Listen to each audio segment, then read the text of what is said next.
இந்த காருக்குள்ளே வந்து ஒரு பெண் வந்து இருக்காங்கன்றதை பார்த்துட்டு அந்த காரில் இருந்து வெளியே வாங்கன்னு சொல்லிட்டு அவங்கள வந்து மிரட்டியிருக்காங்க. அது அவங்க வந்து அந்த இடத்துல வந்து பயமாகியிருக்காங்க.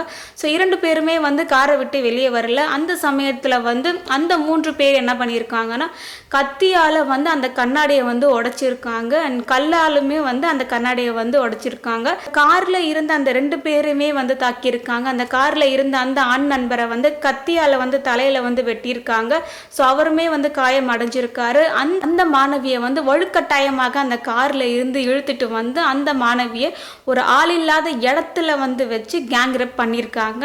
ஸோ அவங்க வந்து பல காயங்களுக்கு வந்து உள்ளாகியிருக்காங்க. அது ஒரு 10லேருந்து ஒரு 11 மணிக்குள்ள வந்து நடந்திருக்குன்னு சொல்லியிருக்காங்க.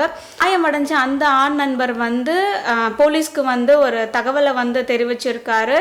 அண்ட் 4 மணி அளவில் வந்து அந்த மாணவி வந்து ஒரு கிழிந்த ஒரு ஆடையோட வந்து ரொம்ப ஒரு காயங்களோட வந்து அவங்க வந்து வந்திருக்காங்க.